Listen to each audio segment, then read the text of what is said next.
বন্ধুরা, অনেকের বাড়িতে তো রুটি হয়, আর রুটির জন্য তো তরকারি লাগে। আমি তাই আপনাদের কাছে সোয়াবিনের তড়কা বানিয়ে দেখাবো। এটা রুটির সঙ্গে খুব ভালো লাগবে।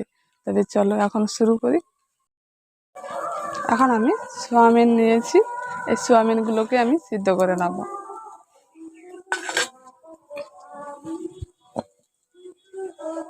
এখন কড়ার মধ্যে জলটা দিয়ে দিচ্ছি।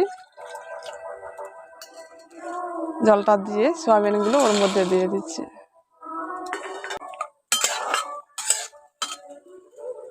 এখন সোয়াবিনগুলোকে ভালো করে সিদ্ধ করে নেব। এখন সোয়াবিনগুলো সিদ্ধ হয়ে গেছে, এবার আমি নামিয়ে নিচ্ছি।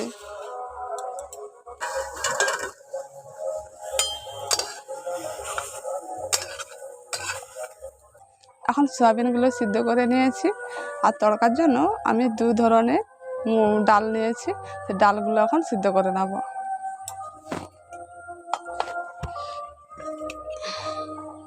এখন কড়ার মধ্যে জলটা দিয়ে দিচ্ছি।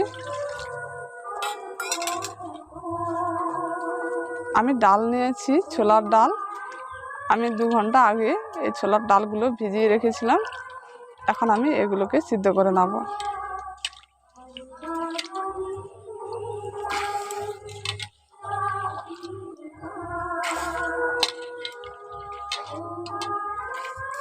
আর নিয়েছি মুগ ডাল। মুগ ডাল আগেও আমি 2 ঘন্টা আগে ভিজিয়ে রেখেছিলাম।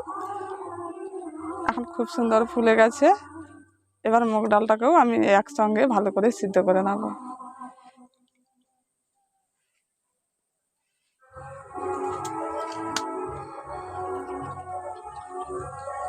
আমি ডালের মধ্যে আরও 1 বাটি জল দিয়ে দিয়েছি। এবার পরিমাণ মতো লবণটা দিয়ে দিচ্ছি, আর অল্প করে হলুদ গুঁড়ো দিয়ে দিচ্ছি। আমি 2 ধরনের ডাল 100 করে নিয়েছি। মুগ ডাল 100 আর ছোলার ডাল 100 একসঙ্গে ভালো করে এখন সিদ্ধ করে নিচ্ছি।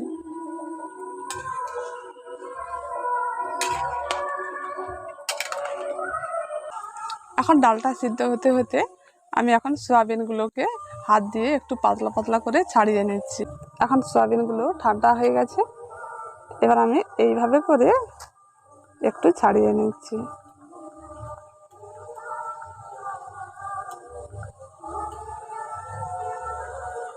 এইরকম করে আমি সবগুলো ছাড়িয়ে নেব।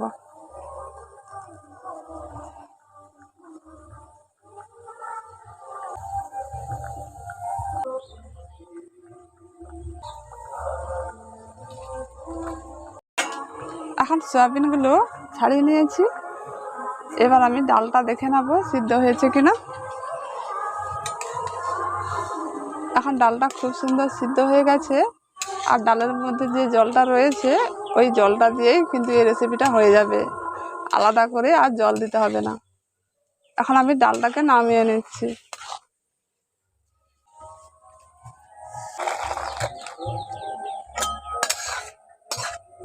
এখন আমি সব কিছু রেডি করে নিয়েছি, এবার তড়কাটা বানিয়ে নেব।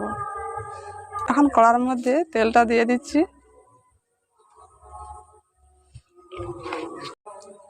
ওই তেলের মধ্যে দিয়ে দিচ্ছি পেঁয়াজ কুচি,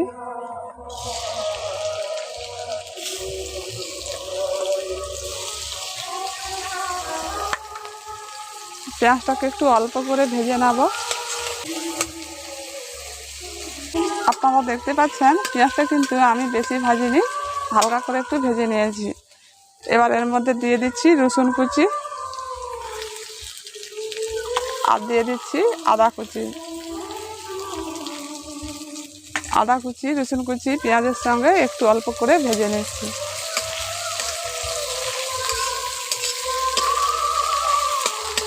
এখন আদা পেঁয়াজ রসুনটা একটু ভালো করে ভেজে নিয়েছি। এবার এর মধ্যে দিয়ে দিচ্ছি টমেটোর কুচি। টমেটোর কুচিটা পেঁয়াজের সঙ্গে একটু ভেজে নেব।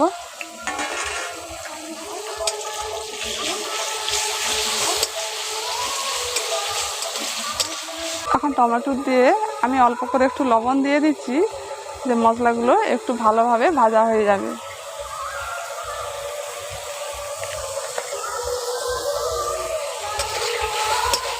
লবণটা দিয়ে ভালো করে একটু নাড়াচাড়া করে ভেজে নিচ্ছি। টমেটোটাকে একটু ভাজতে হবে যাতে টমেটোর কাঁচা গন্ধটা চলে যায়। এখন টমেটোটা একটু ভালো করে ভেজে নিয়েছি। এবার এর মধ্যে দিয়ে দিচ্ছি হাফ চামচ জিরে গুঁড়ো,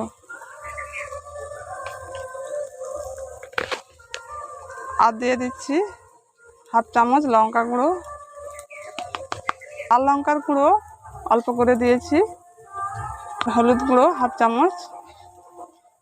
এই উপকরণগুলো দিয়ে ভালো করে একটু মশলাটাকে কষে নিচ্ছি। কষতে কষতে একটু অল্প করে জল দিয়ে দিচ্ছি।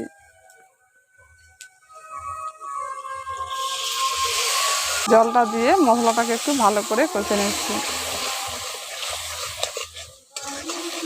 এখন মশলাগুলো সব ভালোভাবে ভাজা হয়ে গেছে, মশলা থেকে তেলটা কিন্তু ছেড়ে গেছে। এবার এর মধ্যে দিয়ে দিচ্ছি সয়াবিনগুলো। এখন সয়াবিনগুলো ওর মধ্যে দিয়ে একটু ভালো করে কষে নেব।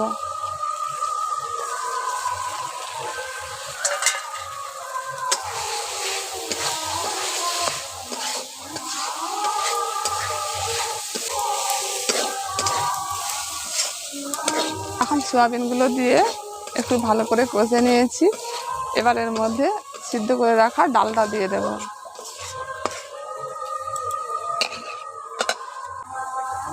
এখন ডালটা দিয়ে দিচ্ছি।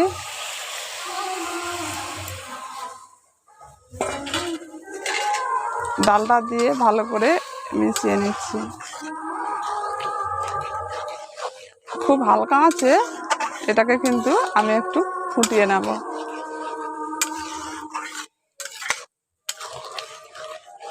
এখন তরকাটা একটু ফুটতে লেগেছে। এবার আমি স্বাদ মতো একটু লবণ দিয়ে দিচ্ছি। আমি আগে ডালের জন্য লবণটা দিয়েছিলাম, এখন আমি সয়াবিন আর একটু রসার জন্য লবণটা দিয়ে দিচ্ছি।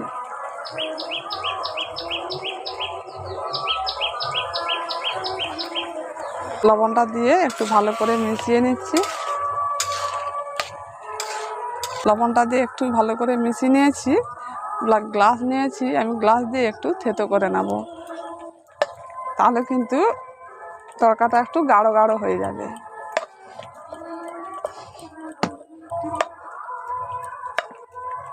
এখন দেখুন বেশ সুন্দর কিন্তু গাঢ় গাঢ় হয়ে গেছে। এই রেসিপিটা এখন আমার তৈরি হয়ে গেছে। অবশেষে দিয়ে দিচ্ছি ধনেপাতা কুচি।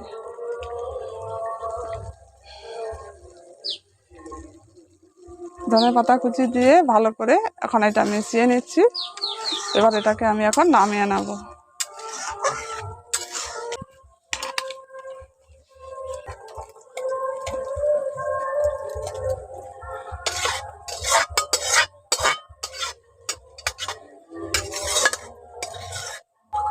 এখন সোয়াবিনের তড়কা পুরোপুরি আমার রেডি।